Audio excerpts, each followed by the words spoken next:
I very quickly realized that working in restaurants might kill my passion for cooking.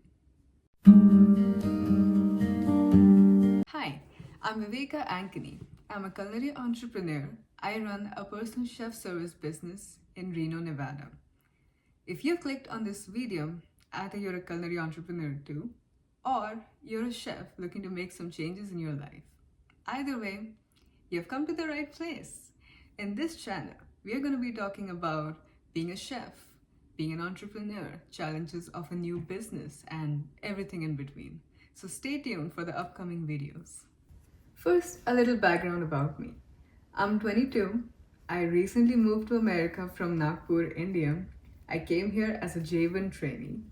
If you don't know what a J1 trainee is, it's a work visa that's valid for 1 year. So you interview with the company, you get selected, and they essentially sponsor you here to work with them or train with them for 1 whole year only. And soon after that, I started my own business right here in Reno. So in this video, I'm going to be talking about why I quit my restaurant job to start this personal chef business. Number one, creative freedom. This one is a pretty important point to me because as a personal chef, I get to make new menus, experiment with new cuisines almost every single day. None of my clients are anything like each other and they all have different preferences, and it always keeps me on my toes. But when I worked in restaurants, I was always constricted with the visions of the chef de cuisine or the owners of the restaurant, and I had to sacrifice my own style. And it was just not very fun to me. I like the creative hold of being a personal chef, and I get to experiment, but I also get to learn so much every single day. Number two, money. So I remember my first day in culinary school. We were given 3 warnings. Number one, it's going to be physically and mentally straining, which it is. Number two, you're going to be working overtime and odd schedule hours like all the time. And number three, you're going to be paid less. And I guess that is the point that struck with me the most, because so you're telling me I need to be mathematically accurate. I need to know the science behind food. I need to be artistic.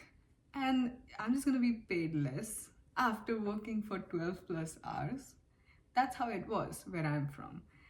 And I was just not willing to accept that fact. And not to mention, sometimes life backs you up in a corner. You have debts to pay, family responsibilities, or you just want to live a better lifestyle. And I just felt like I was never getting paid for the value that I was providing in my workplace. But did that mean that I should give up being a chef? I should give up culinary? Well, no. That's how I found this aspect. I just wanted to start my own business. And what this gave me was I get to choose my own pricing based on equal the value that I provide to my clients. And I get to do events, I get to do cooking classes. The possibilities are endless and the earning potential is endless too. I can add more types of services, I can add more products, I can always expand my business, and there's just no limits to the earning potential. And number three, time freedom. Now this is something that's not talked about a lot. The way jobs are designed, it trains us to believe that we are always supposed to be at our physical and mental best. There are some days where you don't want to go to work, but you're like, you cannot be lazy. You have to get up and you have to go do that thing that you are not getting paid adequately for most of the time, especially in the culinary industry. And I realized I liked working fast. I want to get done with what I'm doing. I don't want to sit there lingering. And when I was getting paid hourly, I realized that I was getting punished for my efficiency and I was just sacrificing time. Now, if I'm done early and they let me go, I have more time, sure, but I earn less. And while my coworkers, let's say they didn't have to work as hard as I did and they were getting paid the same amount. And I think that's crazy. Plus, I want to spend time with my loved ones, family, friends, and socialize.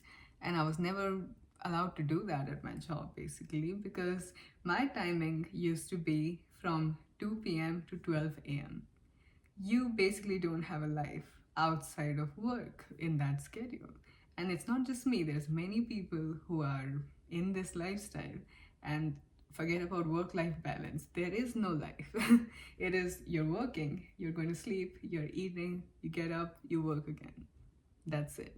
Now, since my business, I make my own schedules. I go on vacations with my families and I have time to engage in my other hobbies. I'm much more than just my work. And this is the time freedom that I have gotten since starting this business. Number 4, being my own boss. Now, you've heard this many times, but I did want to mention that, did you always have a good boss? I don't know, because I had questionable management a lot of times. The types of boss that would snark at you, who would not respect your time, your privacy, and the ones who would get frustrated and just take it out on you. Now, I don't know how many of y'all have had bosses like this, but I sure have. And it never sat right with me at all. So now I am my own manager. Now, of course, it leads to confusing situations like, hey, how's this design, Viveka? Does it look good? Yeah, dude, I think so.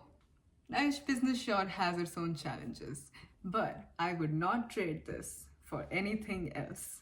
If you want to know more about the challenges that I faced when I first started this business, click on this video right here. See you in the next video.